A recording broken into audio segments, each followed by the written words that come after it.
Sunday mini vlog. మా lunch మెనూలో ఈరోజు రొయ్యల వేపుడిని యాడ్ చేస్తున్నా. సో ఫస్ట్ రొయ్యల్ని మంచిగా వాష్ చేసుకున్నా సరే స్మెల్ అనేది పోదు కదా.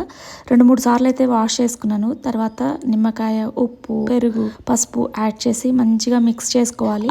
పెరుగు బదులు మజ్జిగ కూడా వేసుకోవచ్చు. సో వీటిని మంచిగా కలిపేసుకొని మళ్ళీ ఇంకొకసారి వాష్ చేసుకున్నామంటే స్మెల్ అనేది పోతుంది. అలా వాష్ చేసుకున్న రొయ్యల్లో మళ్ళీ ఉప్పు, కారం, పసుపు, అల్లం వెల్లుల్లి పేస్ట్ అయితే యాడ్ చేయట్లేదు. సో ఇంకా వీటిని కలిపేసుకొని కొంచెం ఆయిల్ వేసుకొని ఉప్పు కారం పట్టించిన రొయ్యల్ని దానిలో కలిపేసుకొని అలా తిప్పేసుకొని మూత పెట్టేసుకొని కొద్దిసేపటికి దానిలో వాటర్ అనేవి వచ్చేస్తాయి కదా, అవి కూడా మొత్తం ఎగిరిపోయిన తర్వాత ఆయిల్ అనేది తేలుతుంది. తర్వాత ఆ రొయ్యల్ని పక్కకు తీసేసి ప్యాన్ ఒక్కసారి వాష్ చేసుకొని మళ్ళీ ఇంకొంచెం ఆయిల్ వేసుకొని ఉల్లి ముక్కలు, పచ్చిమిరకాయలు ఫ్రై అయిన తర్వాత అల్లం వెల్లుల్లి పేస్ట్ యాడ్ చేసి ఆ పేస్ట్ పచ్చివాసన పోయే వరకు వేయించుకొని ఇంకా ప్రాన్స్ ని యాడ్ చేసుకోవడమే. లాస్ట్ లో ధనియా పౌడర్, గరం మసాలా, ఎండు కొబ్బరి పొడి 3 యాడ్ చేసేస్తే ఫైనల్ గా ఇలా వచ్చేస్తుంది. కొన్ని క్లిప్స్ మిస్ అవ్వడం వల్ల యాడ్ చేయలేకపోయాను. రెసిపీ డీటెయిల్ గా కావాలంటే కామెంట్ చేసేయండి. సో ఈ రోజు మా ఇంటికి రిలేటివ్స్ వస్తున్నారు, వాళ్ళ కోసం అయితే ఈ ప్రిపరేషన్. సో ఇక మెయిన్ కోర్స్ కి వచ్చేసి ఫ్రెండ్ వాళ్ళ ఫ్రెండ్ అంట, వాళ్ళకి రెస్టారెంట్ ఉంది, కొత్తగా పెట్టారంట. అక్కడ ఆంధ్ర స్టైల్లో ఫుడ్ హోమ్లీగా ఉంటుంది, ఒకసారి ట్రై చేసి చూడండి అంటే ఒకసారి చూద్దాం అనేసి ఫుడ్ అయితే అక్కడ నుంచి ఆర్డర్ పెట్టుకున్నాము.